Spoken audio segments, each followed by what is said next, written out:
Budget বরাদ্দ কমানোর প্রতিবাদে বৃহস্পতিবার ফ্রান্সে ধর্মঘটে নেমেছে শিক্ষক, ট্রেন চালক ও অপারেটর, ফার্মাসিস্ট এবং হাসপাতাল কর্মীদের ইউনিয়নগুলো। এদিন দেশের বিভিন্ন জায়গায় হাজার হাজার ইউনিয়ন সদস্য রাজপথে নেমে আসেন। কোথাও কোথাও তাদের সাথে যোগ দেন কট্টর বামপন্থী রাজনীতিবিদরা। ইউনিয়নগুলো বিগত সরকারের আর্থিক পরিকল্পনা বাতিল, সরকারি পরিষেবাগুলোতে আরো বেশি ব্যয়, ধনীদের উপর কর বৃদ্ধি এবং অবসরে যাওয়ার বয়স ৬২ থেকে ৬৪ করার সরকারের সিদ্ধান্ত বাতিলের দাবি জানিয়েছে। এদিন প্যারিসের সকাল ও বিকেলের ব্যস্ততম সময় ছাড়া বাকি সময় মেট্রো বন্ধ রাখার সিদ্ধান্ত নেয় ইউনিয়নগুলো। ধর্মঘটের কারণে প্যারিসের কর্মজীবীদের অনেকেই হোম অফিসের সিদ্ধান্ত নেন। এরপরেও যারা অফিসে গিয়ে কাজ করেছেন তারা ভোগান্তি এড়াতে সকালের ট্রেন বেছে নেন। তবে এদের অনেকেই এই ধর্মঘটের প্রতি সমর্থন জানিয়েছেন। এলিজা নামে এই নারী তাদেরই একজন। আমি তাদের এই ধর্মঘটকে সমর্থন করি। সত্যি কথা বলতে, তাদের জায়গায় থাকলে আমারও মনে হতো ধর্মঘটই একমাত্র সমাধান। আমিও হয়তো তাদের পথেই হাঁটতাম।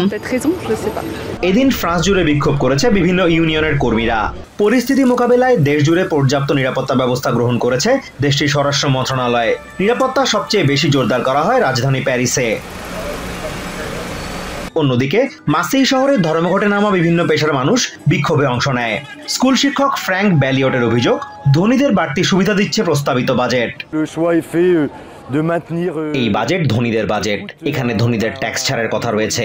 এছাড়া সাধারণ মানুষের জন্য নির্ধারিত সেবা ও সোশ্যাল সিকিউরিটিতে কাটছাটের কথাও আছে। আমরা এর সাথে একমত নই। আমরা মনে করি এর উল্টোটা করা উচিত।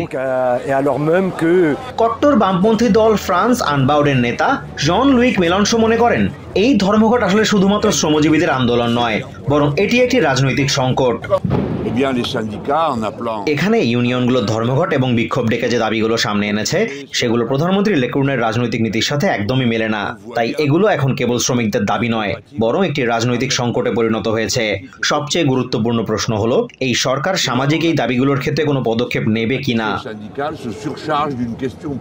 এদিকে এদিন প্যারিসে বিক্ষোভকারীদের সাথে পুলিশের ব্যাপক সংঘর্ষ হয়েছে। কোথাও কোথাও ধাওয়া পাল্টা ধাওয়ার ঘটনাও ঘটেছে। পরিস্থিতি নিয়ন্ত্রণে পুলিশ লাঠিচার্জের পাশাপাশি টিয়ার গ্যাস নিক্ষেপ করে। এ সময় বেশ কয়েকজন বিক্ষোভকারীকে আটক করে police. Azimur Rashid Kanak, TVN24 news desk.